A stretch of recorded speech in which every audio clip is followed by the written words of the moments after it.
From the Homestead Studios in Santa Clarita, California, this is a Headache Soul production. Welcome to Just the Tip-Sters, America's favorite true crime podcast. I'm your host, Melissa Morgan, and with me today is my beautiful and talented co-host, the Duke of Grilled Cheese. Or Joshua Bevan. It's good. It's good grilled cheese. Yeah. Last week you're the Earl of Sandwich. This week you're the Duke of Grilled Cheese. Grilled cheese. I like it. So you sent me a picture of your oldest son having what's it called? A pizza sandwich or something? Pizza grilled cheese pizza. Okay. Yeah. I don't know what the name is. It does look beautiful. But yeah. It's delicious, but it was more work than necessary. I was going to say, you boiled it down for me by saying it's like making two different lunches. Mm-hmm. And it's not doubly good. Right. So I think the best way to do it is just make your grilled cheese, have a little bowl of pizza sauce, and dunk it in. That sounds better. And that's not any more work. No, it's just pouring some pizza sauce in a bowl or something. Yeah. Yeah, it's Joshua has fallen into the trap of the TikTok. Yes, the TikTok. And the kids in their TikToks. Those crazy kids. Yeah. Everybody's so creative. Yeah, oh my God, I love her so much.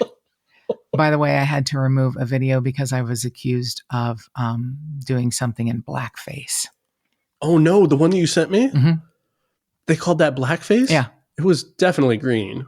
No, it's black, but it's a charcoal mask for your skin. All right. And 3 people said, "Oh yeah, blackface is always funny." And I was like, "Oh my God, you people!" Oh boy. Yeah. And I'm just not even going to bother defending myself. There's nothing I could say that it was a charcoal mask on my face to make my skin better. It was a skin mask. Yeah. Yes. Yeah. You were hashtag self-care-ing yourself. Yeah, thank you. Oh man. Yeah. Really? Right. Oh no. So I took it down. And it made me laugh really hard. I know. I made myself laugh. All right. So we are being sponsored this week by our wonderful friends at Graveline Tours. Yay. And I have a slight update. I believe that my friend Nicole helped me figure out how to make sure Adam is not my contact in my phone and my watch anymore. Oh, good. Yeah. Somehow he had gotten labeled as me, M-E, just me. Huh. So yeah, she's kind of a techie person. So she takes it. She's like, all right, let's see what you're, and I go, but I'm me in all of the, like the settings. And she goes, all right, so so anyway, Adam, I won't be sending you pictures every day of how you are. Every time I go to order something, send this to Adam. No. I'd like it. I will. Yeah. I'd like it to be sent to me, Melissa, who's paying for it. Yeah. Or like trying to cheer you on with my Apple Watch. Right. Hey, Adam, you're way ahead you're way ahead of your goal this morning. Crush it, brother. Thanks a lot. Oh, boy. Apple Watch. Yeah. So anyway, our friends at Graveline have, I think it's like 4 or 5, it might even be 6. Amazing tours. And if you're going to be in the Southern California area, we hope that you will check out graveline.rip. You can see all of the tours they have listed when they offer them. You can see pictures of like the funeral coach that Joshua and I got to ride in, and pictures of different scenes. Like, I don't know why I was still so overjoyed to get to see the apartment that Elizabeth Short lived in. Right. And I know So cool. Adam is developing an entire just Black Dahlia tour on its own, which I think will be hugely successful. Very successful. Yeah. So I want to thank Tipster Michelle for her beautiful review on Apple Podcasts. It's such a bummer that we're on probably 15 different streaming formats, and that's the only one where you can see reviews. Oh, you can't see the words? No, I don't even know what the reviews are. Yeah, some of them. I mean, I don't get to see those either. Oh, I don't know why they're anonymous. Okay. I don't know. I don't get it. But if you would like to, and I always wondered, why do podcast hosts say leave us a review on Apple Podcasts? Because that's not the only streaming, but that's the only one that shows reviews. Got it. So if you, and it doesn't matter what your streaming service is, you can leave us a review on any streaming service. But if you would like to leave us one on Apple Podcasts, we would be delighted. And Tipster Michelle gave us a beautiful review. And I was saying to Joshua, I am sometimes stunned at people who I've never met in my life who live in different parts of the country who I think know me better than people I've known my whole life. Absolutely. Yeah. Yeah. So our tipsters are fantastic, supportive, amazing people. And it's, because of you that we still continue to do this. So if you would like to leave us a review, we'd be delighted. You Totally. can even contact us on any of our social media platforms at Just the Tipsters in our Facebook page, at JT Tipsters on Instagram, at JT Tipsters Pod on Twitter. You can call us. The Tipster hotline is 832-847-7837. That's 832-TIPSTER. And you can always email us if you have an idea for a case you'd like us to cover or somebody you'd like us to talk to. Please feel free to email us at jttipsters@gmail.com. So this week's episode is kind of an offshoot from last week's episode of Stephanie Quezada, because the person who gave the investigators information that Stephanie was missing is Councilman Daniel Crespo. And now we get to cover his case. Oh boy. Yeah. So I want to connect these two episodes because he did something good at one point in his life. This is the one good thing. Uh-oh. I'm sure he did other good things, boy. but I'm having a hard time digging those up. Oh no. Okay. Yeah. Here we go. He did a really good thing. So the investigators went to a city council meeting and handed out flyers. This is who, this woman, Jane Doe number 39, and Daniel Crespo spoke up and said, I have a family in my constituency with a missing daughter, and she fits this description. And we know from last week's episode that her mother and father and sister did not report her missing because she was living on the streets because she had an addiction, substance abuse addiction, and she had been cited around different cities. Yeah. Okay. Obviously, it was not her, someone else, right, that fit her description. So Daniel Crespo did speak up. And it turns out they ended up doing DNA tests, swabs from her parents, and it was her. Right. So he helped to give her name back. I'm going to give beautiful. him, good. I'm going to give him that because there ain't much good coming. Oh no, there ain't much good coming from Daniel Crespo. Okay, and I just hope his brother doesn't sue me because he apparently likes to see people in court. So Daniel Crespo, I think, liked to build a mythology about himself. Okay. So he is Puerto Rican, and apparently there's a dialect or a way of speaking called Nuyorican from New York, Puerto Ricans. New York. Okay. Very specifically. Yeah. Okay. It's like N-U-Y-I. Okay. Nuyorican. I'm not sure I'm saying it right. But I don't know. Yeah, I don't not either. Okay. So he, likes to build this mythology that he was forged in the toughest project in Brooklyn. Okay. So he was a New York boy, and he and his brother William were raised by their single mom in Brownsville, which I guess is one of the poorer neighborhoods, and it's produced a whole lot of rappers. A lot more rappers than political leaders, but he wasn't much of a rapper, so he wanted to be a political leader.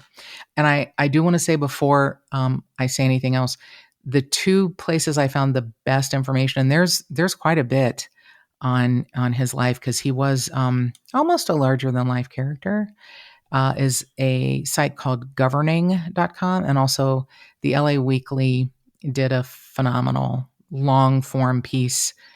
The LA Weekly has spawned some amazing journalists who've gone on to, write books and bigger stories. And it's like, the underground newspaper that kind of likes to expose things. Mm-hmm. But I was always especially fond of what they covered as far as crime.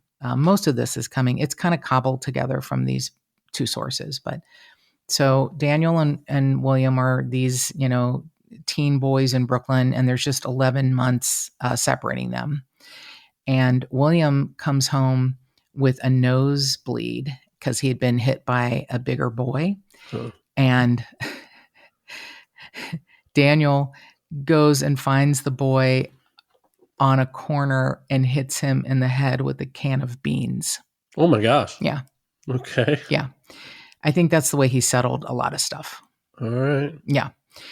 So he meets his future wife, Livette, and she was, I don't want to say he preyed on someone who was young and vulnerable, but she came from like a not great, household. And Okay.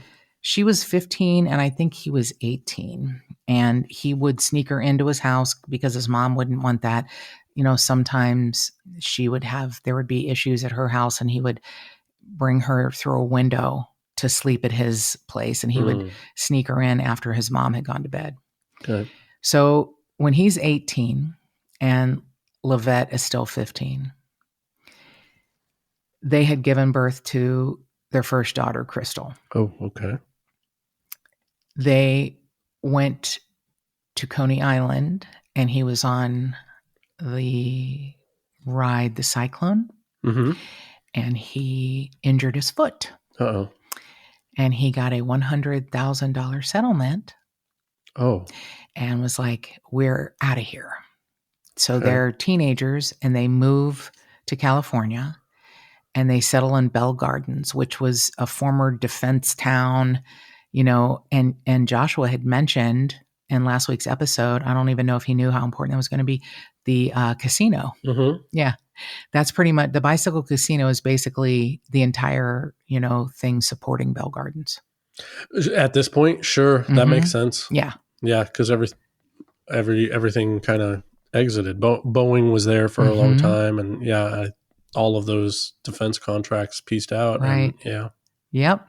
So he decides to move there. He works at a paint company during the day and he goes to college at night. And he's the first member of his family to graduate college. And he graduated with a degree in criminal justice. And then he becomes an LA County probation officer. By the time their second arrives on Earth, Daniel Jr., he has decided he wants to get into an elected office. And they bought a condo and a brand new housing complex. And it was for low income first time homeowners. And Daniel Crespo starts his stomp to power by serving as a director on the board of homeowners associations. He's the HOA board. Oh my gosh! All right. Oh, it's not good. It's this is where it starts. So he ends up getting in many heated arguments with like any sort of municipal, organization. They try to recall him. They try to sue him. Armed guards are brought in to watch over the elections. The police are summoned quite often because people just want him the fuck out. Oh man. Yeah. One resident in a sworn declaration said that Daniel Crespo yelled, "I'm going to kill you because you tried to sue me."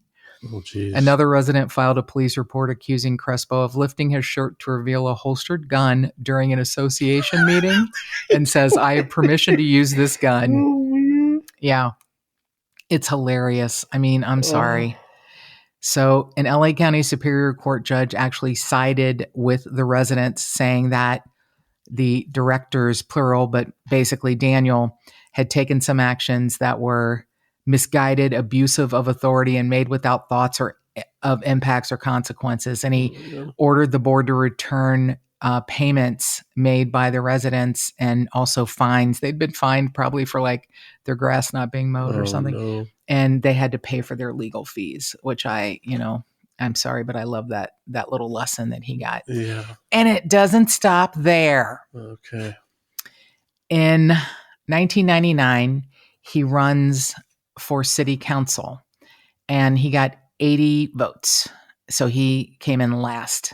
Okay. But he ran again in 2001 and he won a seat with, nearly 10 times as many votes. So this is kind of interesting.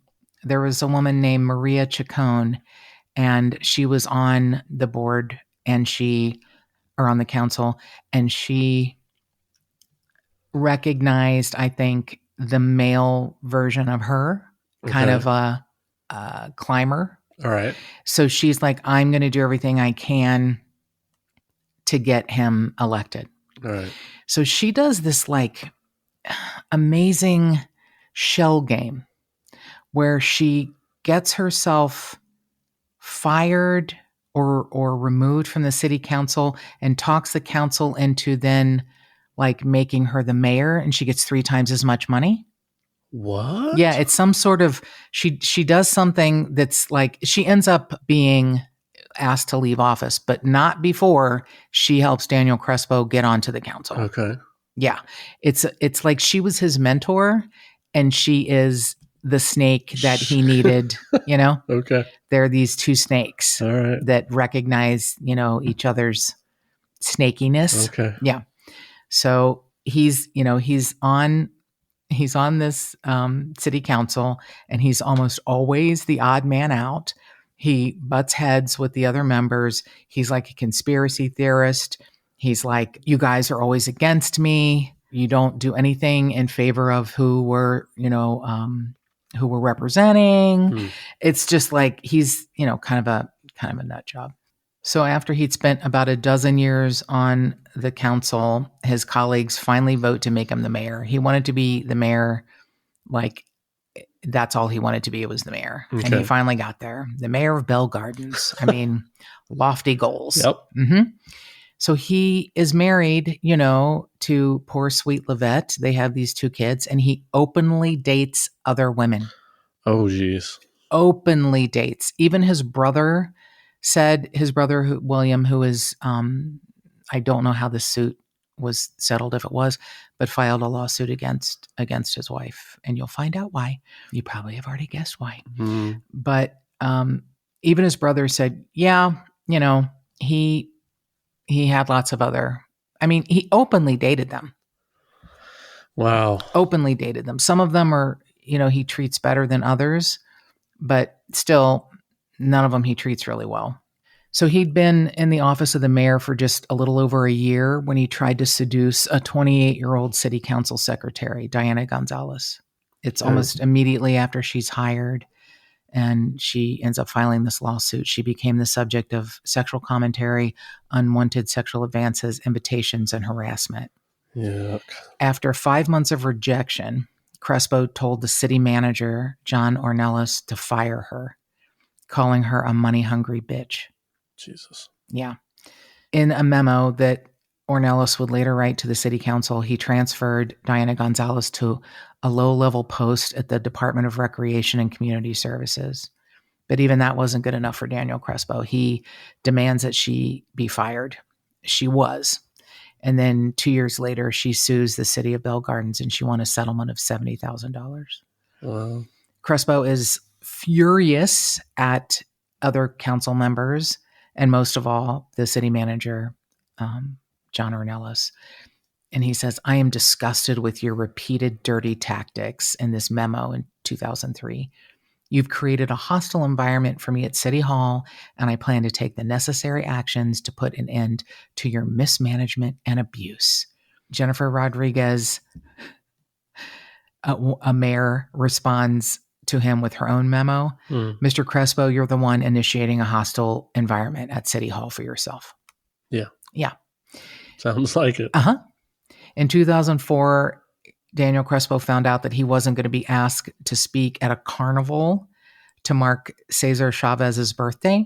So he threatens to kick the city manager's ass. Oh, jeez.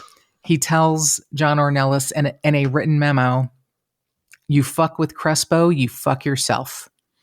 You fuck with Crespo, you're a dead man. So the city manager, John Ornelas, feels threatened enough that he tries to get a restraining order against Daniel Crespo, but it was denied. But finally, he resigns. I was going to say, how does the city manager get a restraining order from the mayor like that? Well, I don't think sounds. you get it from the mayor. Don't you get it from a judge? No. Against the mayor. Oh, against the mayor. Like, isn't Right. the mayor? Don't you have to work together? Yes, like, you should. Unless you send each other memos, like, you fuck with me, you get fucked. You fuck with me, you die.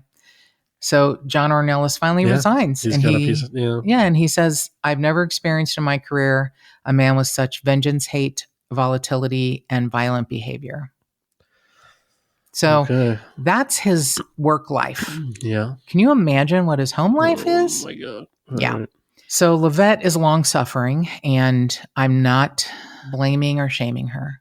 Okay. And there's lots of reasons people stay together. Sure. I'm not saying she signed up for any of this. She was probably groomed as a very young girl and didn't have a great home life. And he,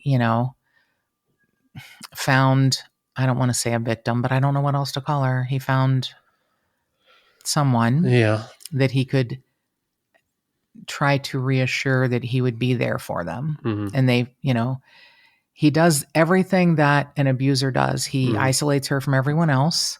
She's not allowed to have friends. He can fuck around all he wants, but it's just like his paranoia sort of defines his entire life, but especially his private life. Wow. Yeah. Later on, Livette says to detectives, he told me a woman who cheats should be sliced from head to toe. Oh, jeez. We couldn't watch a movie that had to do with infidelity because he would change the channel. He would say, I don't want you getting any ideas. Boy. The sight of Livette talking to a waiter or hugging an old family friend would send Daniel into a jealous rage. Wow. Yeah.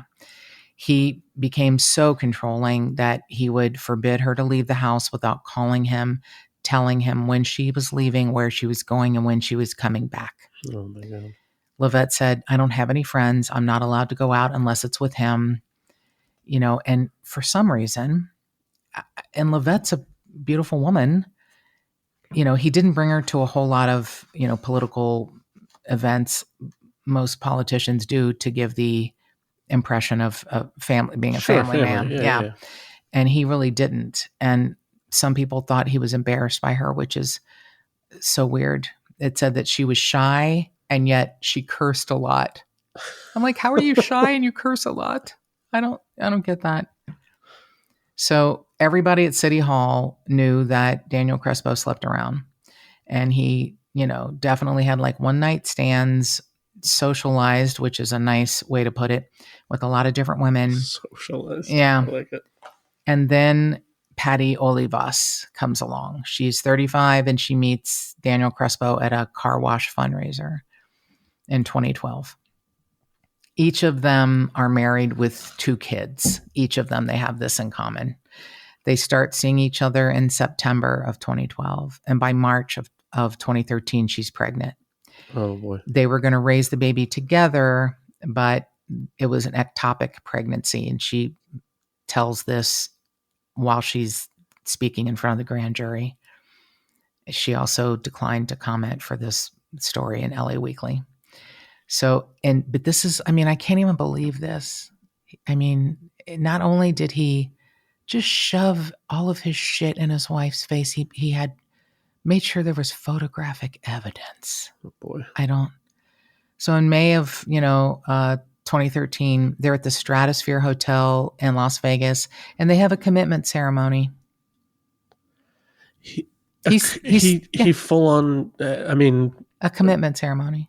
So basically a wedding. With Patty. Mm-hmm. He's married. With his mistress. Yeah.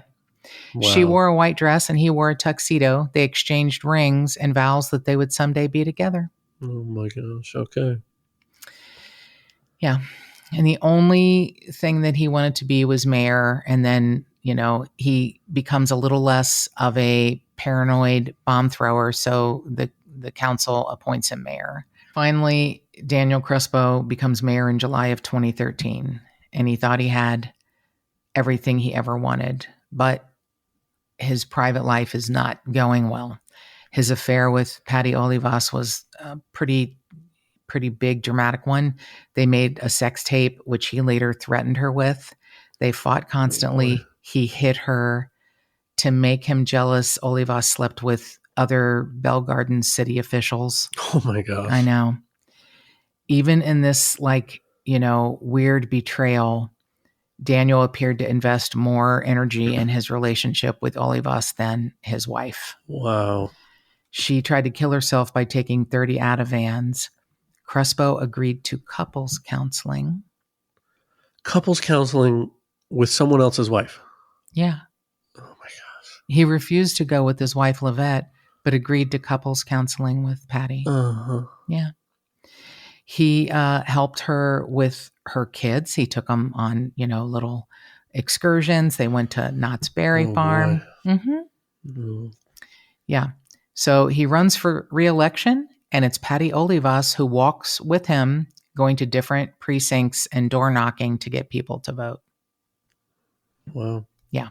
This is something that it feels a small section of humanness in him. So apparently he and Livette both use the notes section of their iPhone, Okay. like almost as a diary. Sure.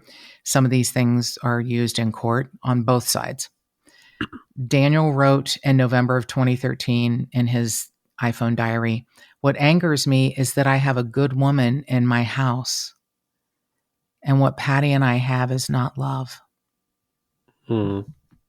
Right. So Livette has, by this point, figured out his password and was reading all of these notes and these texts. And he had somehow purchased a rental property with like 6 different bedrooms. And one bedroom he kept for himself, and he called it his man cave. Okay. So he would bring, chicks there. Oh boy. Yeah. To, a spare bedroom. Wow. Yeah. His man cave. So Livette has found out about the intensity of the affair with Patty Olivas, and she texts him and says, "Please let this end. It's torture on me." And Daniel texts back, "Let it take its course." Ouch. Yeah. As, outwardly violent as Daniel was, Livette had so much built up anger. She texted him and said, "I can give 25 years out of my life. That's how much time I would get if I get fucking fed up and reach the point that I would have to seriously kill that bitch. Wow. And then it really will be over." Wow. She, had outbursts of her own. February 28th of 2014, she confronts Patty Olivas and Daniel Crespo at his man cave. She pounds on the door. She kicks the door down. She orders them out. She punched a window and shattered it. Daniel drags her away by her hair. Oh my God. And she keys Patty Olivas's car as she's going, being drugged. Wow. And this is the part that's hard to read. I mean, not that all of the parts aren't, but this is hard to read. And maybe I just have never had that sort of obsession or fear. I don't know. But in the notes section of Livette's iPhone, she says, "Even after all of this, Danny made love to me." I don't call that love, but she says, "I don't know if it was out of pity or guilt, because he genuinely wanted to. And he told me I should never have stopped fucking you." Jeez. Danny made love to me. Mm-hmm. After I find him in his man cave with his longtime mistress, I punch a window, he drags me by the hair, and we go home and make love. Mm-hmm. That's not love. Yeah, I agree. That's trauma bonding. That's toxicity at its finest. Yeah, that's actually a beautiful point. Thank you for mentioning that, because I try really hard to understand, what does he have? What is his Svengali, hypnotic way that women, because it's not one, it's a bunch. Sure. It's a bunch of women. Yeah. Who are, open to having a relationship, if you want to say that, with a married man who is a mayor. Why would you even? So he was, I guess, an attractive guy. a lot of dark hair, big eyebrows, pretty dark eyes, and a goatee. But he looks like the Latin Dracula. He looks like a fucking vampire. I mean, there's just something dead in his eyes, sure. even if he has like a smile on his face. And maybe that's it. Maybe Well, it's and it doesn't the sound like vampiric, like way to get people to. Yeah. Yeah, I don't get it. Yeah. It sounds like that's close though. I mean that blood sucking. Bloodsucker. That's a good description. Yeah. So the next day, after all of this fun event, Daniel jokes to Livette and says, "Hey, we should have a threesome." Oh boy. She was not amused. Uh-huh. In March, shortly after that, Daniel and Patty split up. And then he starts seeing another woman who was a bartender at Del Rio Lanes in Downey because he went there a lot and sang karaoke. Uh-huh. Yeah. So Livette finds out about this new person when she sees a $13.17 charge on her husband's credit card for flowers. So her text reads, "I'll find out who the fuck you got flowers for. It has to be a Bell Gardens whore." Oh, geez. By this point, Patty Olivas, who had broken up with him, and Livette are texting each other to commiserate. Oh, no. Patty Olivas is actually offering advice to Livette. You need to vent to someone that's not your family and get perspective. Yeah. Livette texts back, "What the fuck? Yes, I do need to vent to someone. You know I have no one, no friends to talk to. I'm sure he told you that, right?" And Patty texts back, "Yes, and he wants it that way. Mm-hmm. So no one can tell you to snap out of it."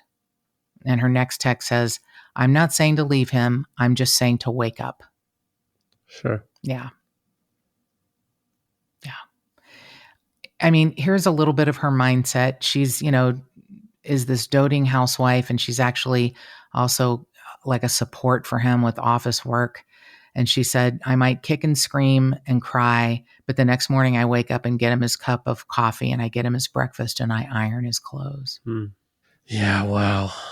She sleeps on the couch and he gets furious and he demands sex. And she says no and is still sleeping on the couch when he grabs her by the hair and drags her up the steps to their bedroom. Gosh. Yeah. Finally, Livette says, "Look, we need to get a divorce. And as soon as Daniel Jr. turns 18, we're going to get a divorce." Crystal, the daughter, is older. She was the firstborn. And she's like, "I'm going to split and leave him." Now, this is according to William, Daniel's brother, "and take him for everything that he has." I don't even know if she said that, but that's what William is very upset, obviously, because spoiler alert, she kills Daniel. And I'm sure he's pretty upset that, she kills his brother. But I'm biting my tongue. Joshua knows what I want to say, and I'm biting my tongue. Yeah. June of 2014, Livette is at her breaking point. She said, "Death would be better than this hell that you're putting me through. Divorce me." She told him she didn't want any of his rental properties, only the townhouse that they live in, and some alimony. And he said, "Get the fuck out of here. You're not my only motherfucking child." Oh, wow. Yeah. He's, having a hard time because the rental properties that he owned ended up being, worth less than what he owed on them. He had credit card debt. Patty Olivas even tells the grand jury, after his death, that he was negotiating with a creditor because he was completely financially going down. And he had been diagnosed with testicular cancer. He was fighting cancer on and off, says a friend of his. He had several operations. It was not fun for him to go through the treatments. It scared him. At that point, I realized he was a frail individual. In June, he and his girlfriend, Patty Olivas, get back together. And here's what she says that lets you know what a wonderful person she is. "I was angry about his affair with Tanisha," the person after her, "because I thought that I had left him so he could go be back with his wife. If he's going to have an affair," she reasoned, "it may as well be with me." Oh my gosh. Yeah.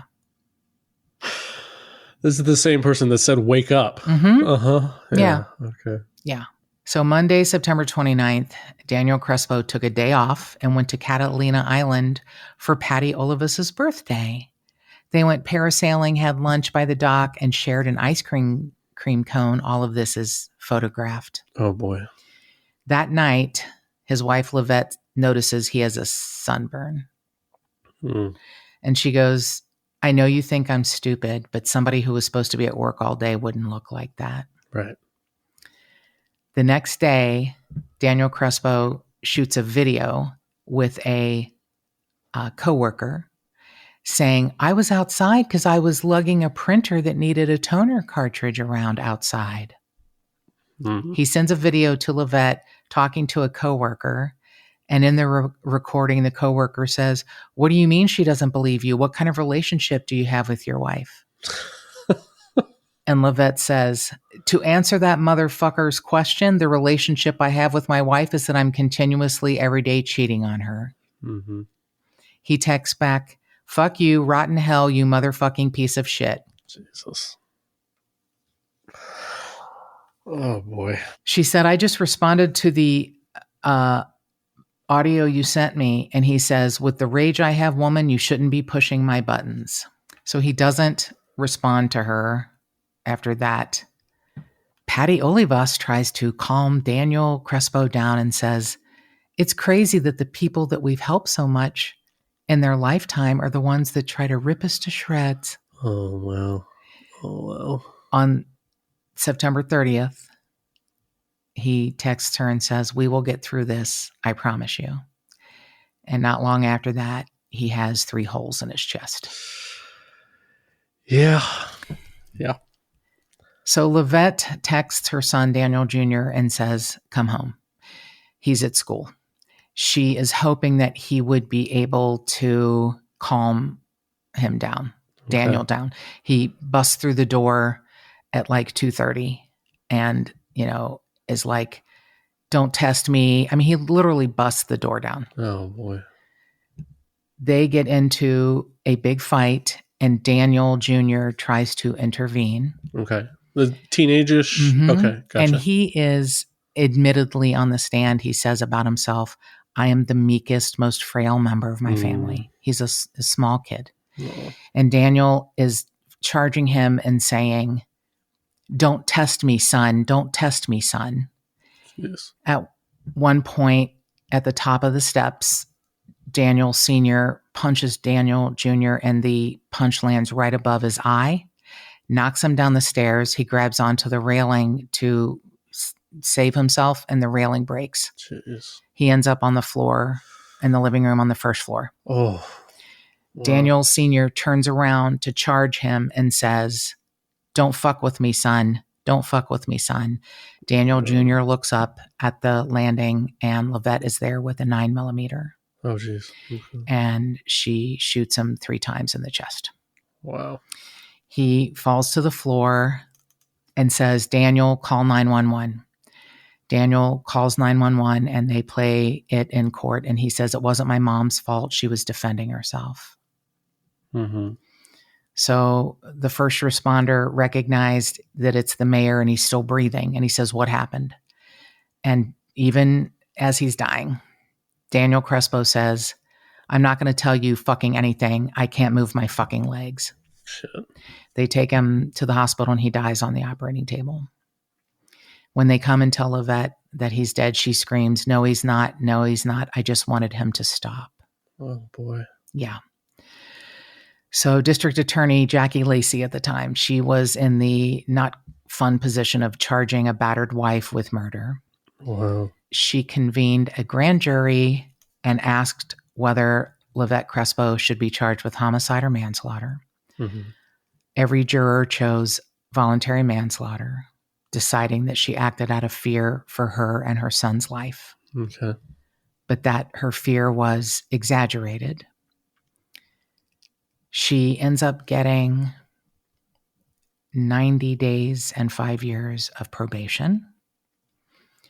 And Daniel's brother, William, ends up suing her. And I don't know how that went in court. And He sues her for $53 million. Jeez. When a newly released autopsy report comes out in November, Daniel's brother William files the lawsuit against Livette. Okay. He says the bottom line is she tried to kill him. The autopsy report calls it homicide. There's just no way around it. This just seems like who the family is. William and his attorney have their news conference on the steps of the county coroner's office. Oh, jeez. Yeah. So, William, the brother, tries to refute allegations in the autopsy report that, Livette also suffered a lot of physical abuse. And I guess there were a lot of other things. A lot of people, said that over the years that he had done. And William says, this report contains new scandalous allegations about the mayor, and he can't defend himself. So I know that's true. Mm-hmm. I know he can't defend himself. So detectives say in the newly released report, along with the autopsy, that Daniel Crespo threatened to kill his wife and their 2 children if she ever tried to report the abuse or leave. Oh. They also say that Patty Olivas had been making annoying phone calls to Livette To push her. Okay. Mm-hmm. Daniel Crespo kept unlocked handguns in the house, along with a plastic inflatable prosthetic testicle.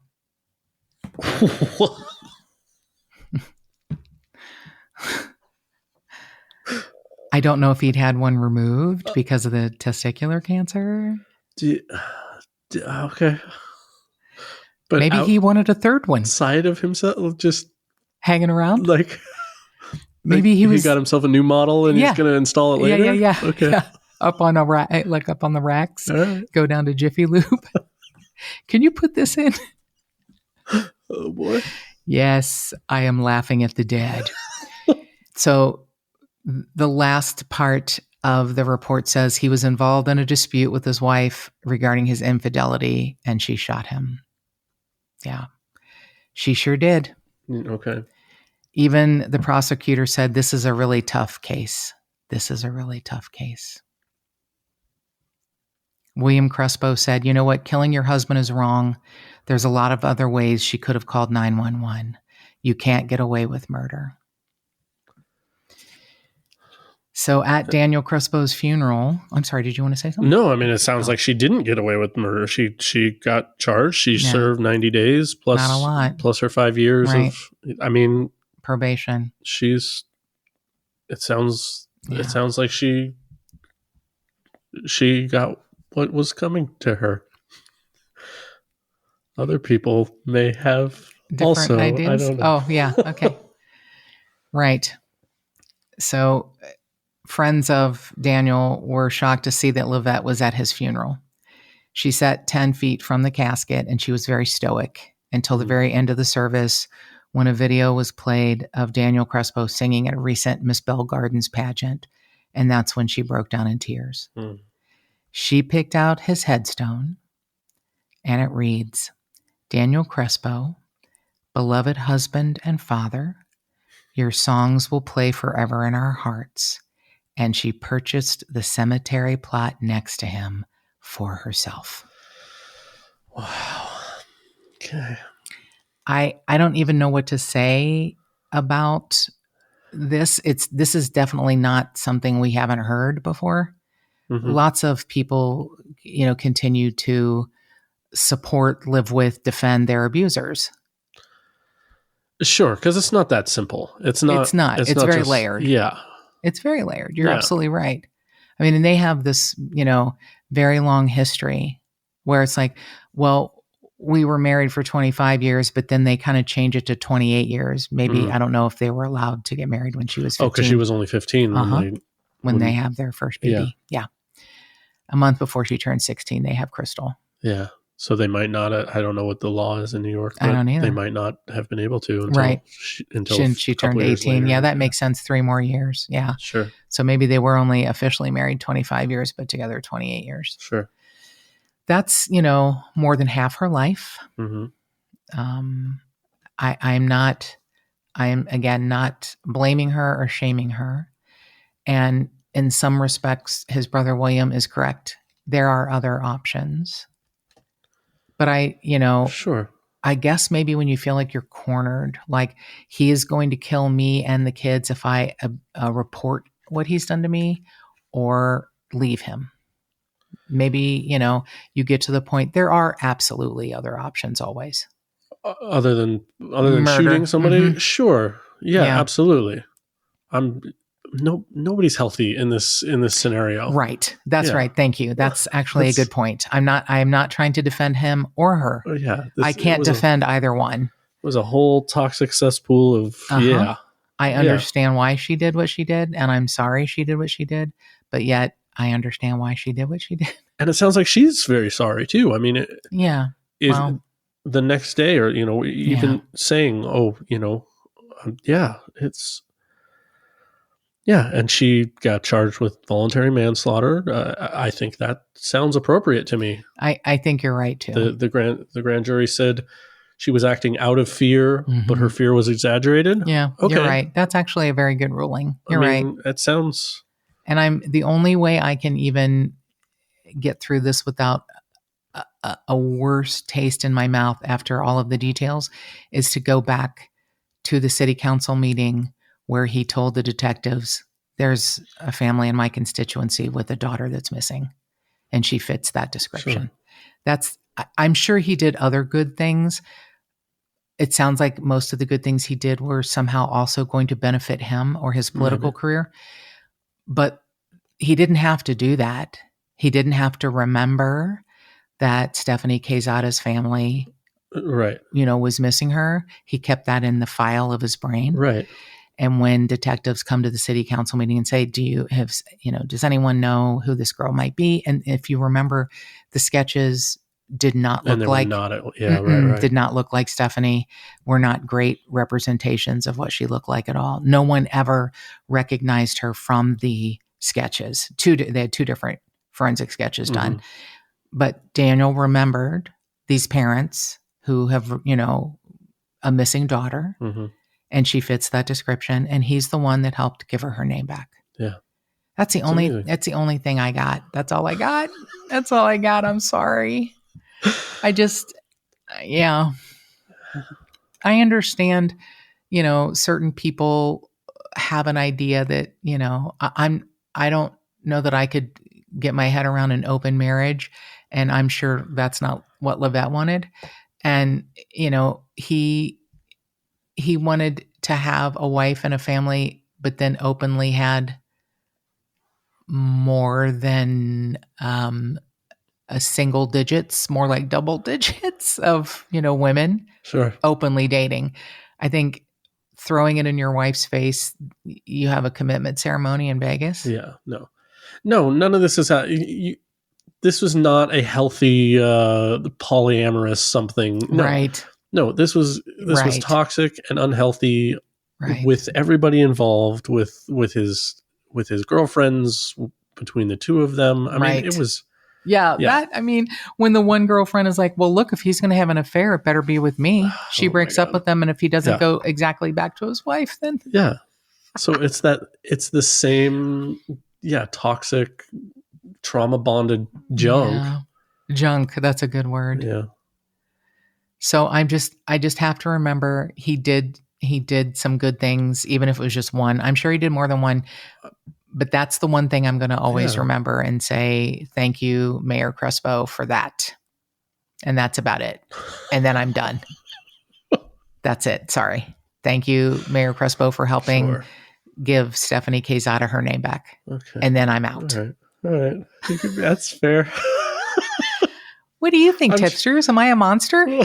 Oh, no. I'm sure that there are other great things that he did, and I don't believe that he deserved to be shot to death. Right. But, that's that song from that show is he had it coming. He had it coming. Oh, Chicago? Is that right? The band Chicago? No. Oh, the musical. Yeah. They're No. they're all in jail. All the while, the girlfriends or wives. Oh my and gosh, really? Yeah, there's a whole song about them murdering their boyfriends or husbands. He had it Wow. coming. Yeah. Okay. Yeah. I'm sorry I don't have that ready to play. I guess not. Yeah. I swear I'm a it was heterosexual Joshua that man. said that. Yeah. Yeah. Joshua knows Quoting show about tunes. Yeah. Joshua knows about musicals. Melissa does not. Yeah. Not at all. I hate musicals. All right, tipsters. That is the story of Daniel Crespo. And just please try to remember that he helped Stephanie Quezada get her name back. So you know where to get us. You can email us at jttipsters@gmail.com. You can call us at 832-TIPSTER. That's 832-847-7837. Let us know if there's a case you want us to cover, and more cowbell.